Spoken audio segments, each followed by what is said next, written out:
susunod na programa ay rated PG.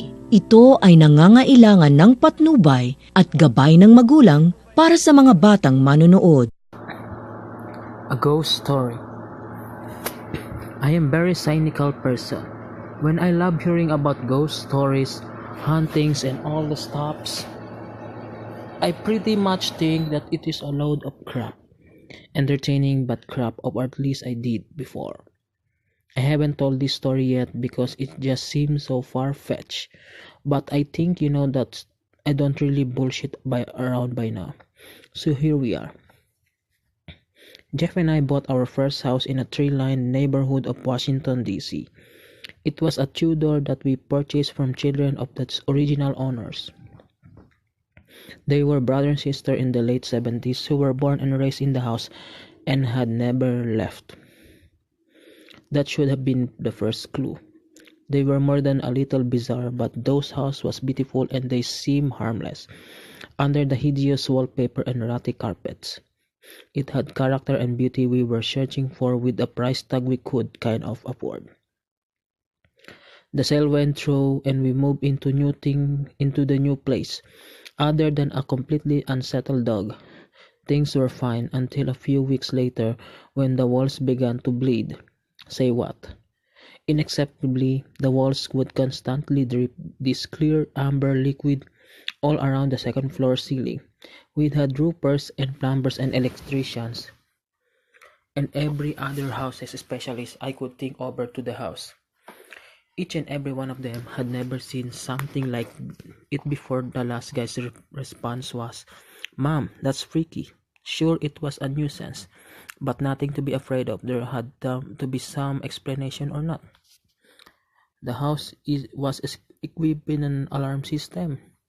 Every few days I would get all to work that there was no motion detected on the second floor and that the police had been dispatched, and every few days I would dash home to a completely empty house with no disturbance. Eventually, the alarm company began to ignore the second floor motion detections, but since Penelope rarely ventured up there, it remained a mystery. I started to get a bit unsettled, and then went up to the attic. We'd never been up there before we bought the place. It was inspected, but the pull down was pretty treacherous, and we skipped that part, leaving it up to the inspector and the agent. One day, I decided to explore and see if there were any goodies up there. Maybe some old plants from it when it was cool antiques left behind.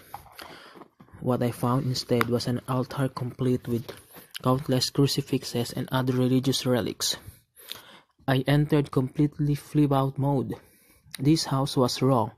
Between the altar, the bleeding, the alarm, and the fact that Penelope would literally run around in circles all night, something was very, very off.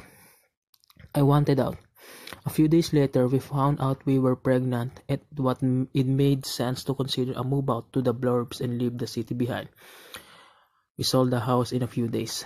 Thank you, real estate boom, and we're out in a blink. As we were leaving, the next door neighbor came up to me and told me how glad she was they were moving out. No young couple starting a family would live in that awful house, she said. You know it's haunted, right? Before this experience, I would have rolled my eyes and called her crazy, but I just nodded. I do, I said, and we can get out of there fast enough. The night before closing, I was up until 3 in the morning scrubbing the newly stained walls. I wonder if the current owners have to deal with that too. And if they feel the spookiness, maybe they'll never be seen any people living in a long and happy life there. I certainly hope so, but better them than me.